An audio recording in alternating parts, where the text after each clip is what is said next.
Hello, everybody. This is definitely not how I thought one of our car talks would be, but endeavoring to be safe as I am doing errands for the job that I have now, endeavoring to be as safe as possible, washing my hands, staying sanitized, whole 9 yards, and wearing a mask because they say that's what you need to do right now with the way things are escalating. So I wanted to encourage you with a couple of thoughts and a couple of words of perspective for you today. Number one, I am not going to pretend to understand, and I'm not going to put on any kind of pretense with how I'm experiencing this whole pandemic event in our history.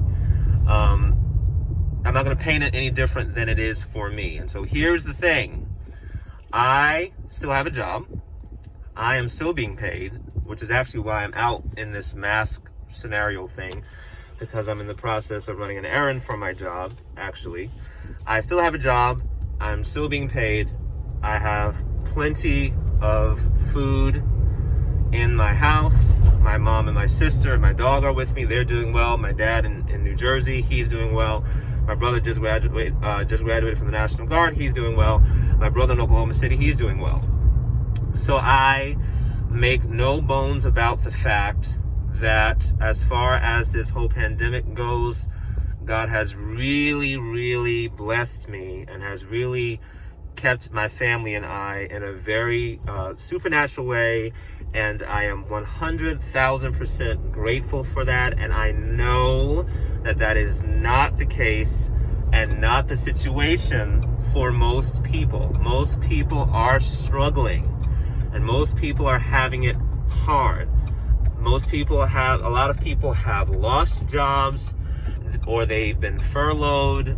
They are on the front lines in hospitals, or as firemen, policemen, first responders, grocery store cashiers that are face to face often with the virus and don't have the basic materials that they need, like a mask, to be able to handle what it is that they're doing.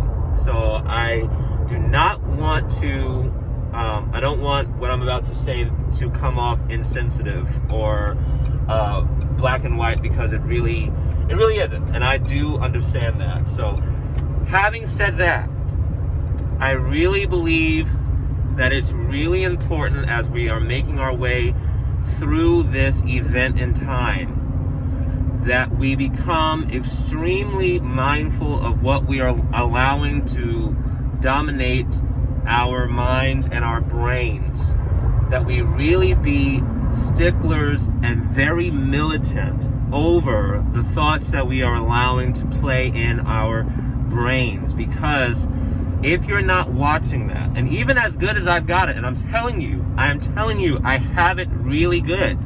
I have it way better than a lot of people have it. Even so, there are times where I find myself, if I'm not careful, almost debilitated with sadness and anxiety for no reason at all.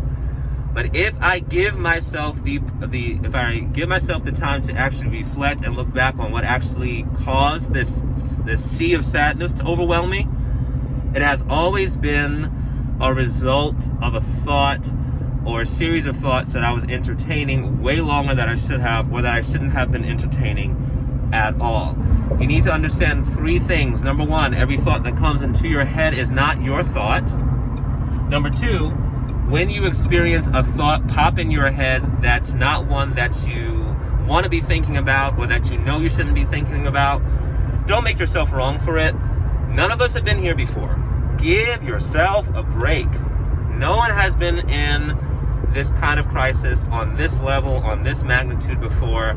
And so as a result, you're going to find yourself spiraling if you're not careful. You're going to find yourself entering into thought patterns and finding thoughts hitting your mind that are less than positive. We all are. So don't make yourself wrong for that. Number one, identify every thought is not your thought. Two, when you experience a negative thought, don't beat yourself up over it.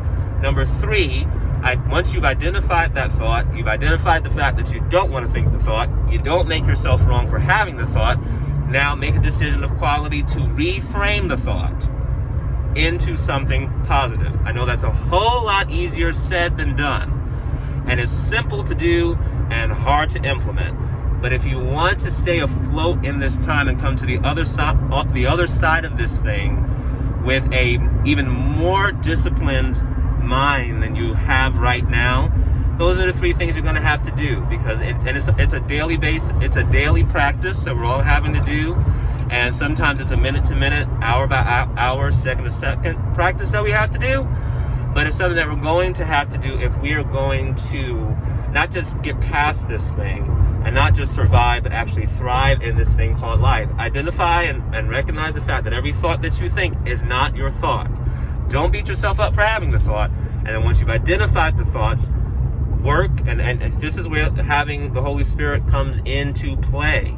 Invite him and ask him and to show you how you can reframe and restructure and rethink this thought and have a fresh perspective on it, so that you can move more successfully and more efficiently in the day. Let me know your thoughts in the comments.